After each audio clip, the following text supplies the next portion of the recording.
நல்ல வேலை நானும் கோர்ட்டில் இல்லை. இப்போ நான் கோர்ட்டில் இல்லை, நானும் ப்ராக்டிஸ் பண்ணிட்டு இருந்தேன். இவ்வளோ பெரிய 2G வழக்கே 7 வருஷம் பொறுமையாக இருந்து நடந்துட்டு தான் வெளியே வந்தேன். ஆனால் நீங்கள் கொடுக்கப்படுகிற தீர்ப்பெல்லாம் பார்த்தாக்க நீதி தனியாக இருக்குது, சட்டம் தனியாக. நான் பல நேரத்தில் சொல்லுவேன், ஒரு முஸ்லீம் அரசனை ஒரு இந்து அரசன் தாக்கி சாய்க்கிறான். மதக்கலவரம் வந்துட்டு மதக்கலவரம் வந்ததா? இத்தனை இஸ்லாமிய படையெடுப்பு சொல்லுகிறார்கள். தோத்து இருக்கு, ஜெயிச்சிருக்கு, வெற்றி பெற்று இருக்கு. ஆனால் எங்காவது மதக்கலவரம் வந்ததா? அப்போ இந்த மண்ணில் பிரிட்டானியர்கள் வந்தார்கள், ஆங்கிலம் வந்தது. அப்போ இத்தனை மதங்கள், கிறிஸ்தவ மதம் வந்துச்சு, இஸ்லாம் மதம் வந்துச்சு, பாலி வந்து எல்லா மதங்களும் வந்தது இல்ல. எந்த மதங்களும் ஒரு மொழியை கொண்டு வந்து நம் மீது திணித்தால் கூட, அல்லது பரப்பினால் கூட, பற்றி பரப்பினால் கூட, தமிழ் சாகாமல் பார்த்து கொண்டிருக்கிற மிகப்பெரிய பணியை செய்தது இந்த தமிழ். கேட்கப்பட்டது இந்தியாவுடைய சுதந்திரம். தன்னைத்தானே இந்தியர் என்று ஒப்புக்கொண்ட இஸ்லாமியர்கள் நாங்களும் வருகிறேன்னு சொன்னாங்க. அந்த இளைஞர்களை மறுதளித்து, இல்லை உங்களுக்கு இடமில்லை, இந்த சுதந்திர போராட்ட களத்தில் நாங்கள் இந்துக்கள் தான் இருப்போம், புனித நூலான பகவத்கீதை ஏற்றுக்கொண்டவங்க மட்டும்தான், சத்தியம் செய்தவங்க மட்டும்தான் வர முடியும் என்கின்ற பிரிவினை வந்தபோதுதான் இந்தியாவில் முதலாக மத ரீதியான பிரிவினையை ஊக்குவித்தது இந்து அமைப்புகளை தவிர இஸ்லாமியர்கள் அல்ல. மேடையை விற்றிருக்கின்ற நூலாசிரியர் உள்ளிட்ட சான்றோர் பெருமக்களுக்கும், வருகை தந்து இந்த நிகழ்வை சுவைத்துக் கொண்டிருக்கின்ற ஆன்றோர் பெருமக்களுக்கும், ஊடகவியல் நண்பருக்கும் என்னுடைய வணக்கத்தை தெரிவித்துக் கொள்கின்றேன். 8 மணிக்குள்ளாக வேறொரு நிகழ்ச்சியில் நான் கலந்து கொள்வதாக உறுதியளித்து விட்டு வந்தேன். இப்போது மணி 8:30 ஆகிறது. இறுதியாக பேசுகிறவர்களுக்கு ஒரு பெரிய சங்கடம். என்ன பேச வேண்டுமோ அதையெல்லாம் நமக்கு முன்னாலே இருக்கிறவர்கள் பேசி விடுவார்கள். எனவே நான் நூலாசிரியர் சேவியரிடம் சொன்னேன், சூர்யா சேவியரிடம் சொன்னேன், தமிழ்நாட்டுடைய வெவ்வேறு பாகங்களில் இந்த நூலை ஆய்வு செய்கின்ற விதத்தில் கருத்தரத்தை அமைத்திருக்க வேண்டும். ஒரே மேடையில் இத்தனை அறிஞர்களை அழைக்காமல் தமிழ்நாட்டின் பல்வேறு பகுதிகளில் 2 பேரை அழைத்து இன்னும் விரிவாக உரையாற்றியிருந்தால் நன்றாக இருந்திருக்கும் என்று சொன்னேன். அதை ஏற்றுக்கொண்டு விரைவாக மதுரை, திருநெல்வேலி, கோவை ஆகிய பகுதிகளில் இந்த நூல் ஆய்வு செய்யப்பட வேண்டும் என்று அவரும் விரும்பியிருக்கிறார்கள். அந்த விதத்திலே என்னுடைய உரையை மிக சுருக்கமாக அமைத்துக் கொள்ள விரும்புகிறேன். திருப்பரங்குன்றம் முழு வரலாற்று ஆய்வு. இந்த நூல் திருப்பரங்குன்றத்திற்கு மட்டும்தானா? ஆம். ஆனால் திருப்பரங்குன்றத்தோடு நிற்கவில்லை. இந்த நூல் மதுரைக்கு மட்டும்தானா? ஆம். ஆனால் மதுரையோடு நிற்காது. இந்த நூல் தமிழ்நாட்டுக்கு மட்டும்தானா? ஆம். ஆனால் தமிழ்நாட்டோடு நிற்கக்கூடாது. இந்த நூல் இந்தியாவிற்கான நூல். இந்த நூல் இந்தியாவை காப்பாற்றுவதற்கான தொடக்க புள்ளியாக அமைய போகின்ற நூல். எல்லோரும் சொன்னார்கள், அடுத்த அயோத்தி தமிழ்நாடு தான் என்று சொன்னார்கள். அவர்களுக்கு புரியவில்லை. அயோத்தியில் பாபர் மசூதி இருந்த இடத்தில் நடு இரவில் முதலாக குழந்தை ராமரை கொண்டு போய் சேர்த்தது அங்கே இருந்த மாவட்ட ஆட்சித்தலைவர். அந்த மாவட்ட ஆட்சித்தலைவருக்கு பிஜேபி காலத்தில் MP பதவி கொடுக்கப்பட்டது. அவருடைய துணைவியாருக்கு MLA பதவியும் கொடுக்கப்பட்டது. அதற்கு பிறகு கவர்னர் பதவியும் கொடுக்கப்பட்டது. ஏனென்றால் அங்கே இருந்த மாநில அரசு அப்படிப்பட்ட அரசு. ஆனால் இன்றைக்கு திருப்பரங்குன்றத்தில் மதுரையில் இருக்கிற ஆட்சித்தலைவர் குழந்தை ராமரை உள்ளே வைக்கிறவர் அல்ல. We will meet the consequences because we are backed by Honorable CM MK Stalin என்று சொல்லக்கூடிய ஒரு அரசாங்கம். அதனால் இங்கே இந்த அயோத்தி பூச்சாண்டி அதெல்லாம் நடக்காது. எங்கள் கலெக்டர் சரியாக இருக்காங்க, SP சரியாக இருக்காங்க. என்ன காரணம்னா எங்கள் முதலமைச்சர் சரியாக இருக்காங்க. இந்த மண்ணில் கலவரம் தூண்ட முடியாது. ஆனால் அப்படியே இருந்துட முடியாது. ஏனென்றால் எங்கே ஆபத்து என்றால் நீதிமன்றங்கள் எல்லாம் சொன்னீங்க, நீதிமன்றங்களை பார்த்துக்கலாம் அப்படி பார்க்கக்கூடாது. தமிழ்நாட்டில் மட்டும்தான் நீதிமன்றங்களை, நீதித்துறையினுடைய தீர்ப்புகளை மிக வலிமையாக, நேர்மையாக விமர்சிக்கக்கூடிய ஆற்றல் உள்ள தமிழ்நாடு இங்கே மட்டும்தான். எல்லாரும் என்ன பண்ணுவாங்கன்னா, VR கிருஷ்ணன் சொல்லுவார், we are final, that does not mean we are infallible. நாங்கள் கொடுக்கிற தீர்ப்பு கடைசி தான், இறுதி தான். ஆனால் அந்த தப்பு இருக்குன்னு சொல்ல முடியாது. அந்த தப்பை சுட்டி காட்டக்கூடிய வல்லமை பெற்ற மொழி தமிழ், அந்த மாநிலம் தமிழ்நாடு. எனவே இங்கே நீதித்துறை தவறு செய்தாலும் கூட அந்த தவறை திருத்தி அமைக்கக்கூடிய ஆற்றல் மிக்க கருத்தாளர்களில் ஒருவராக நம்முடைய சூர்யா சேவி அவர்கள் இங்கே இருக்கிறார்கள். சிம்பிளாக சொல்லலாம், இது வெறும் 175 பக்கம். இந்த 175 பக்கமும் ஏறத்தாழ ஒரு 150 புத்தகத்தினுடைய சாரம். அண்ணா சொல்லுவார், புட்டிங் செஞ்சுரிஸ் இன்டு கேப்சூல்பார். ஒரு 100 ஆண்டுகளை ஒரு சின்ன மாத்திரைக்குள் அடக்கினா என்ன வருமோ அப்படிப்பட்ட மாற்றங்களை செய்து காட்டிய இயக்கம் திராவிட இயக்கம் சொல்வார். அந்த மாதிரி இந்த திருப்பரங்குன்றம் நூல் என்பது புட்டிங் செஞ்சுரிஸ் என்று கேப்சூல்ஸ் அல்ல, அதையும் தாண்டி பல நூற்றாண்டுகளை உள்ளடக்கிய ஒரே ஒரு நூல். 175 பக்கத்தில் வைத்திருக்கேன். நான் இன்னும் சொல்லுகிறேன், இதை படித்தா அப்படி தெரியுமா இருக்கு. 1947 அண்ணா எழுதினாரு, தீ பரவட்டும், ஏ தாழ்ந்த தமிழ்நாடே, ஏ தேய்ந்த தமிழ்நாடே, ஏ தன்னை மறந்த தமிழ்நாடே, ஏ தன்மானம் இழந்த தமிழ்நாடே, ஏன் மருளை மார்க்கமின்றி ஏற்றுக்கொண்டு ஏமாந்த தமிழ்நாடே, ஏ சொரணையற்ற தமிழ்நாடே, வீர் கொண்டு எழு என்று சொல்லுவார் அல்லவா. அப்படிப்பட்ட எழுச்சியை இந்த நூலை படித்தால் நமக்கு வருகிறது. எல்லாத்தையும் பேசிட்டாங்க, நான் அதுக்குள்ளே நூலுக்குள்ளே போக விரும்பலை. 2 செய்தி தான். இன்றைக்கு இவ்வளவு பெரிய ஆவணமான இந்த நூல் இங்கே வந்திருக்கிறது என்றால் இதை தமிழ்நாடு மட்டும்தான் கொடுக்க முடியும். அதற்கு காரணம் இங்கே இருக்கிற திராவிட சித்தாந்தம். நான் ஒன்றை இணைத்து பார்க்கிறேன். வந்தே மாதரம் பாடல் குறித்த டிபேட் வாதம் நாடாளுமன்றத்திலே மாண்புமிகு பிரதமர்களால் கொண்டு வரப்பட்டது. அந்த வந்தே மாதரம் பாடல் 1870 பக்கிங் சந்திரசாம் சாட்டர்ஜி என்பவரால் இயற்றப்பட்ட பாடல். அதில் 2 வாசகங்களை 2 பத்தி எடுத்துட்டோம். எடுத்தது அப்படி எடுத்தது தான் பாகிஸ்தான் பிரிவினைக்கு காரணம். தேசபக்தி இல்லாத நேருவும் காந்தியும் மற்றவர்களும் எடுத்து விட்டார்கள் என்று பயங்கரமாக குற்றஞ்சாட்டினார் நாடாளுமன்றத்தில். வந்தே மாதரம் பாடல் எப்படி வந்துச்சுன்னு பிரதமருக்கு தெரியல, அதை ஏன் எடுத்தாங்கன்னு தெரியல, இதை கொண்டுட்டு வந்தால் நம்ம மாட்டிக்கணும்னு அவருக்கு தெரியல. வந்தே மாதரம் பாடல் வந்தபோது அதை உள்ளே போய் ஆய்வு செய்தால் கிட்டத்தட்ட திருப்பரங்குன்ற மாதிரி. வந்தே மாதரம் பாடல்ல 2 ஸ்டான்ஸா முழுக்க முழுக்க துர்க்கை வழிபாடு, இஸ்லாமியர்களுக்கு எதிரான 2 ஸ்டான்ஸா. அந்த ஸ்டான்ஸா இருக்கக்கூடாது என்று நேருவும் காந்தியும் விரும்பி வல்லபாய் பட்டேலோட பேசி எடுத்தார்கள். அப்படி எடுத்ததுதான் பாகிஸ்தான் பிரிவினைக்கு காரணம். பாரதத்தை துண்டாடி விட்டார்கள் நேருவும் காந்தியும் என்று அவர் குற்றஞ்சாட்டி பேசினார். நான் பல புத்தகங்களை தேடின போதுதான் தெரிஞ்சது வந்தே மாதரம் பாடல் எங்கே பிரச்சனைக்கு உள்ளானது என்று. 1902 சுமலான் சுனிதி என்கின்ற ஒரு அமைப்பு சுதந்திர போராட்டத்திற்காக ஆயுதம் ஏந்தியது இளைஞர்களை கொண்டு. அப்படி ஆயுதம் ஏந்துகிற அமைப்பில் இஸ்லாமியர்கள் தங்களை ஈடுபடுத்திக் கொள்ள வேண்டும் என்று விரும்பினார்கள். அப்படி விரும்பிய நேரத்தில் அந்த சங்கம் ஒரு இந்துக்களால் மட்டுமே உருவாக்கப்பட்ட சங்கம். இஸ்லாமியர்கள் இந்த சங்கத்தில் சேர முடியாது, ஏனென்றால் இது இந்து மத புனித நூலான பகவத்கீதையின் மீது உறுதிமொழி எடுத்துக்கொண்ட பிறகுதான் இங்கே சேர்க்கப்படுவார்கள் என்று சொன்னது. அங்கதான் பிரச்சனை ஆரம்பிக்குது. கேட்கப்பட்டது இந்தியாவினுடைய சுதந்திரம். தன்னைத்தானே இந்தியர் என்று ஒப்புக்கொண்ட இஸ்லாமியர்கள் நாங்களும் வருகிறேன்னு சொன்னாங்க. அந்த இளைஞர்களை மறுதளித்து, இல்லை உங்களுக்கு இடமில்லை, இந்த சுதந்திர போராட்ட களத்தில் நாங்கள் இந்துக்கள் தான் இருப்போம், புனித நூலான பகவத்கீதை ஏற்றுக்கொண்டவர்கள் மட்டும்தான், சத்தியம் செய்தவர்கள் மட்டும்தான் வர முடியும் என்கின்ற பிரிவினை வந்தபோதுதான் இந்தியாவில் முதலாக மத ரீதியான பிரிவினையை ஊக்குவித்தது இந்து அமைப்புகளை தவிர இஸ்லாமியர்கள் அல்ல. இன்னும் சொல்ல போனால் 1900 பிறந்து 1920 அஷ்ஃபா உல்லா கான் படிச்சு பாருங்க, ஒரு இஸ்லாமிய இளைஞன். எங்க கரன்சி நோட் தயார் பண்ணி ரிசர்வ் பேங்க் எடுத்துட்டு போறாங்களோ அந்த கரன்சி செஸ்ட்ல போய் கொள்ளையடிச்சார். கொள்ளையடிச்சு எதுக்காக? ஆயுதம் வாங்குவதற்காக, சுதந்திர போராட்டத்திற்காக. அவர் இருந்த பார்ட்டிக்கு பேர் என்ன தெரியுமா? Hindustan republic party.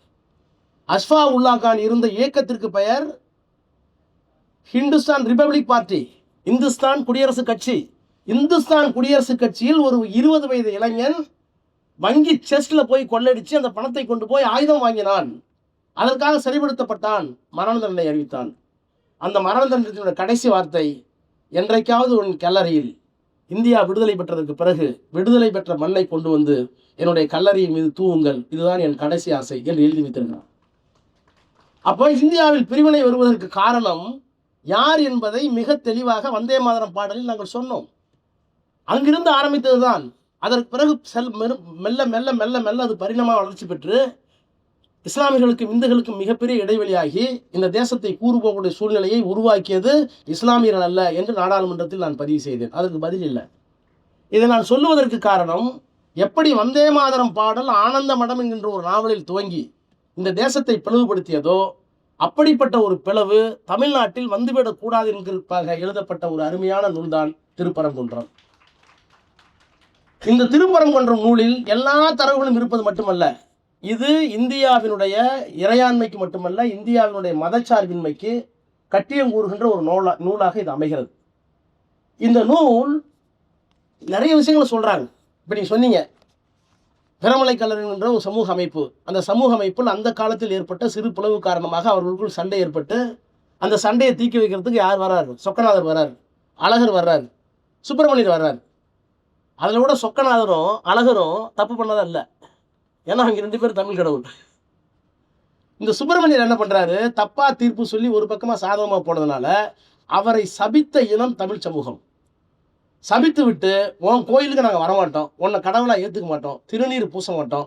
இன்னொன்று, நாங்கள் நீ செய்த தவறுக்காக இஸ்லாமியத்தை ஏற்றுக்கொண்டு சுன்னத் செய்து கொள்வோம் என்று இன்று வரை சில பேர், கொஞ்சம் பேர் விட்டுட்டாங்க இடையில, இன்றைக்கும் இந்த சமூகத்தில் சுன்னத் செய்து கொண்ட அந்த சிகிச்சையை செய்து கொண்டிருக்கிற ஒரு சமூகம் இன்றைக்கும் இருக்கிறது என்றால் அரசியல் சட்டத்தினுடைய அடிநாதம் வெறும் வரிகளில் இல்லை, நம் தமிழ் இனத்தில் எங்கோ இருக்கிறது என்பதை நாம் மறந்துவிடக்கூடாது. இந்த திருப்பரங்குன்றம் நூலை ஆய்வு செய்ய வேண்டும் என்று சொன்னால் சொல்லிக்கிட்டே போகலாம். இது ரொம்ப அருமையான ஆய்வு. எப்படி இவ்வளோ செஞ்சாருக்கு தெரியல. இந்த தர்கா இருப்பதற்கான ஆதாரத்தை ஏதாவது ஒரு இலக்கியத்தில் இருக்கணும்ல. இது தேவையில்லாத ஒரு நிறைய ஆராய்ச்சி பண்ணியிருக்காரு. சனாதனத்தை பற்றி தமிழ் இலக்கியங்கள் அத்தனையும் 3500 ஆண்டுகளுக்கு முன்னால் காய்சன வழுதி அவருடைய தலைமையில் முதல் தமிழ் சங்கம், 3000 ஆண்டுகளுக்கு முன்னால் வெண்டேசெழியன் தலைமையில் 2வது தமிழ் சங்கம், 3வது தமிழ் சங்கம் கபாடபுரத்தில் 1, 2, 3ஆம் நூற்றாண்டில் நம்முடைய ஃபாதர் கஸ்பர் அவர்கள் அதை கொண்டு வந்தது யாருன்னு இப்போ கண்டுபிடிச்சி திருமுருகன் என்று கண்டுபிடிச்சி அந்த திருமுருகனுக்கு எப்படி வள்ளுவருக்கு ஒரு சிலையை உருவப்படுத்தினோமோ அதை போல உருவப்படுத்தி திறந்து வைத்தார் இப்போ மதுரையில். இந்த 3வது தமிழ் சங்கம் 1, 2, 3 10 பாட்டு 8 தொகை 11 கீழ்கணக்கு. இந்த 10 பாட்டு 8 தொகை 11 கீழ்கணக்கு எந்த நூலிலும் முதல் சங்கத்தில் நமக்கு எஞ்சியது தொல்காப்பியம் மணிக்கணும். முதல் சங்கத்தில் நமக்கு எஞ்சியது கடல் தின்றது போக கரையான் தின்றது போக முதுநாரை முதுகுரகு 2 தான். அதற்கு பிறகு 2ஆம் தமிழ் சங்கத்தில் இசை நுணுக்க தொல்காப்பியம், மீது எல்லா நாளும் போயிடுச்சு. கடல் தின்றது போக கரையான் தின்றது போக வாவு சாமிநாதை கொண்டு வந்தது போக நமக்கு கிடைத்த நூல்கள் தான் 1, 2 நூற்றாண்டில் இந்த 10 பாட்டு 8 தொகை 11 கீழ்கணக்கு. இத்தனை நூல்களிலும் 10 பாட்டு 8 தொகை 11 கீழ்கணக்கு இத்தனை நூல்களையும் அலசி ஆராய்ந்து ஒரு இடத்துல கூட சனாதனம் என்ற சொல் இல்லை என்று நிறுவிய பெருமை முதலாக தமிழக வரலாற்றில் நம்முடைய சூர்யா சேவர்களைத்தான் தான். ஏன்னா இதெல்லாம் சாதாரண விஷயம் இல்லை, பெரிய இலக்கியங்கள். புறநானூறு, அகநானூறு, சிலப்பதிகாரம் எல்லாத்தையும் எடுத்து இத்தனை பண்டை தமிழ் நூல்களில் ஒரு இடத்துல சனாதனம் இருக்கா? அப்போது என்னுடைய பண்பாடு வேற, உன்னுடைய பண்பாடு வேற. என்னுடைய பண்பாடு கன்னடமும் கலிதெலுங்கும் கவின் மலையாளமும் தாயே தமிழே உன் உதிரத்தே உதித்தெழுந்தே ஒன்று போல ஆயிடினும் அப்படின்னு சொன்ன திராவிட பண்பாடு, தமிழை அடிப்படையாக கொண்ட பண்பாடு திராவிட நாகரிகம். உன்னுடைய பண்பாடு சமஸ்கிருதத்தை அடிப்படையாக கொண்ட ஆரிய பண்பாடு. இந்த ஆரிய பண்பாடும் திராவிட பண்பாடும் இந்த மண்ணில் இருந்தது உண்மை, ஆனால் எப்போதும் இணைந்து இருந்ததில்லை, எதிராகத்தான் இருந்தது. அப்படி இருந்ததற்கான அடையாளம் இந்த நூலில் எக்கச்சக்கமாக அவர் கண்டெடுத்து, நம்முடைய நாகரிகம் வேறு, அவருடைய நாகரிகம் வேறு. அந்த நாகரிகம் எப்போதெல்லாம் நம்மோடு வந்து மோதல் ஏற்பட்டிருக்கிறதோ அப்போதெல்லாம் தமிழன் தனித்து நின்றான் என்பதை இங்கே நிறுவியிருக்கிறார். இன்னொன்று பெரிய ஆச்சரியம், இந்த சின்ன குன்று, இந்த திருப்பரங்குன்றம், காப்பா அரவணன் எழுதுவார். தமிழர்கள் மீது நடந்த பண்பாட்டு படையெடுப்பு புத்தகம், அருமையான புத்தகம். காப்பா அரவணன் மறைந்து விட்டார், பல்கலைக்கழகத்தின் துணைவேந்தராக இருந்தால், பெரிய தமிழறிஞர். அவர் தான் சொல்லுவார், தமிழுக்கு இருக்கிற சிறப்பு என்னன்னு கேட்டிங்கன்னா, இந்த மண்ணில் பௌத்தம் வந்தது. பௌத்தம் வந்தபோது பாலிமொழி வந்தது, நடப்பு வந்துச்சு. சமணம் வந்தது, பிராகிருதம் வந்தது. இந்த மண்ணில் இஸ்லாமியர்கள் வந்தார்கள், உருது வந்தது. இந்த மண்ணில் நாயக்கர்கள் வந்தார்கள், தெலுங்கு வந்தது. இந்த மண்ணில் மராட்டியர்கள் வந்தார்கள், தஞ்சாவூர் வரை மராட்டியம் வந்தது, சிவாஜி வந்தப்போ. இந்த மண்ணில் போர்ச்சுகீஸ் வந்தார்கள், பாண்டிச்சேரியில் வந்து பிரெஞ்சு வந்துச்சு. இந்த மண்ணில் பிரிட்டானியர்கள் வந்தார்கள், ஆங்கிலம் வந்தது. அப்போது இத்தனை மதங்கள், கிறிஸ்தவ மதம் வந்துச்சு, இஸ்லாம் மதம் வந்துச்சு, பாலிய வந்து எல்லா மதங்களும் வந்தது இல்லை. எந்த மதங்களும் ஒரு மொழியை கொண்டு வந்து நம் மீது திணித்தால் கூட, அல்லது பரப்பினால் கூட, பற்றி பரவினால் கூட, தமிழ் சாகாமல் பார்த்து கொண்டிருக்கிற மிகப்பெரிய பணியை செய்தது இந்த தமிழ். அப்போ மதம் வரலாம், ஜாதி வரலாம், தமிழ் தன்னை மீண்டும் மீண்டும் தகவமைத்து கொண்டே இருந்ததற்கு காரணம் என்னவென்று கேட்டால், இந்த அறம் சார்ந்த மொழி தான். இந்த மொழி அறம் சார்ந்த மொழி, இந்த மொழி தத்துவம் சார்ந்த மொழி, இந்த மொழி அறிவியல் சார்ந்த மொழி. இதில் எல்லாமே இருக்குது. அறிவியல் இருக்குது. டார்வின் எப்போ கண்டுபிடிச்சாரு? டார்வின் எப்போ கண்டுபிடிச்சார்? இப்போ கண்டுபிடிச்சார், 100-150 வருஷத்துக்கு முன்னாடி. ஆனால் ஓரது எருவே உற்றது அறிவே. ஒரு உயிருக்கு என்ன பொருள்? தொட்டா சினுங்க, அவ்வளோதான், சுருங்கிக்கும். ஒரு இலை கூட பார்த்தீங்கன்னா தொட்டா சுருங்க, அதுக்கு ஒரு உயிர் தான். 2 அறிவே அதனுடன் நாக்கே, 3 அறிவே அதனுடன் மூக்கே, 4 அறிவே அதனுடன் கண்ணே, 5 அறிவே அதனுடன் செவியே, 6 அறிவே அதனுடன் மனனே. சிந்திக்கிற ஆற்றல் எவன் இருக்கிறதோ அவன் தான் 6வது அறிவு. இந்த 6 அறிவையும் வகைப்படுத்தியவன் நம்முடைய தமிழன் தொல்காப்பியம். இப்படி எல்லாவற்றையும் கொண்டிருக்கிற ஒரு சமூகம், ஒரு நாகரிகமான சமூகம் இந்த மண்ணில் இருந்தது என்பதற்கு எத்தனையோ காரண காரியங்கள் விரைவு கடந்தாலும் பரவி கடந்தாலும் இந்த திருப்பரங்குன்றத்தில் பௌத்தர்கள் வந்திருக்கிறார்கள், சமணர்கள் வந்திருக்கிறார்கள், இஸ்லாமியர்கள் வந்திருக்கிறார்கள், சைவர்கள் வந்திருக்கிறார்கள், கௌமாரம் வந்திருக்கிறது. இத்தனை சமயங்களும் இந்த ஒரே ஒரு குன்றில் வந்து போயிருக்கிறது. ஆனால் தமிழன் ஒற்றுமையாக வாழ்ந்து கொண்டிருக்கிறான் என்பதை ஆதாரத்தோடு நிரூபிக்கிற ஒரே ஒரு வரலாற்று ஆசிரியர் நம்முடைய சூர்யா அவர்கள்தான். இது சாதாரண நூல் அல்ல. இதை நீங்கள் வேறு மாதிரி பார்க்கணும். அதனால தான் ஒட்டுமொத்தமாக எங்கே கல்வெட்டு இருக்குது என்னன்னு சொல்லக்கூடாது. நீங்கள் உள்ளே பார்த்தா ஆச்சரியமாக இருக்குது. இத்தனை மதங்கள் ஒரு குன்றின் மீது வந்திருக்கிறது, இத்தனை நாகரிகம் ஒரு குன்றின் மீது வந்திருக்கிறது. இதை ஒரு வெள்ளைக்காரன் சர்வே பண்ணியிருக்கிறான், வெள்ளைக்காரனும் தன்னுடைய ஆட்சி அதிகாரத்தில் கொண்டு வந்திருக்கிறான். அப்போ ஆட்சி அதிகாரம் இத்தனை.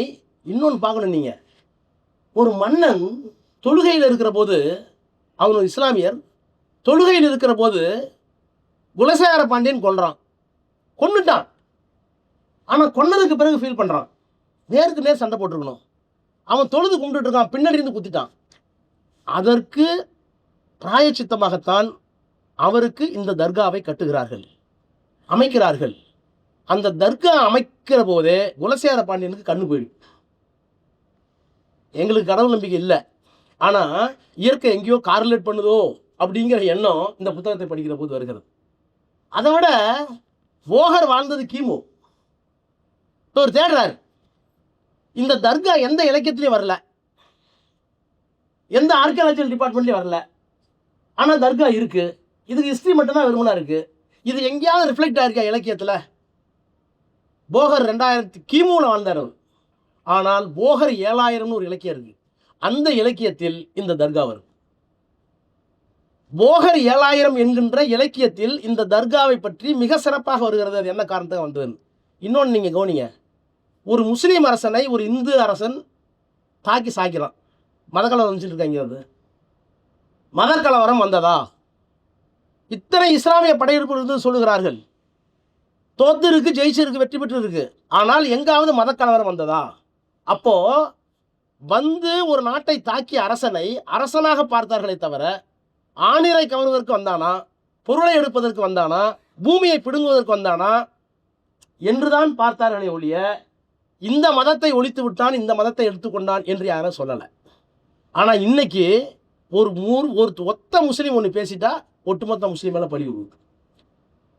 நமக்கு எங்கே ஆபத்து என்றால் அதிக நேரம் எடுத்துக்கொள்ள விரும்பவில்லை. எல்லா தரவுகளும் நம்மள்கிட்ட இருக்குது. இப்படிப்பட்ட தரவுகள் அயோத்தியில் இல்லாது போன காரணத்தினால் அயோத்தியில் ஒரு ஜட்ஜ்மெண்ட் வந்துருச்சு. என்ன சொன்னாங்க? நீங்கள் தொடர்ந்து 600 ஆண்டு காலமாக இஸ்லாமியர்கள் தங்களுடைய பாத்தியத்தை பொசஷன் ப்ரூவ் பண்ணுறதுக்கு எங்கள்கிட்ட மெட்டீரியல் இல்லை, இடையில சில இடத்துல செயின் காணும் அப்படின்னாங்க. அந்த மாதிரி இங்கே சொல்ல முடியாது, திரும்ப ஒன்று சொல்ல முடியாது.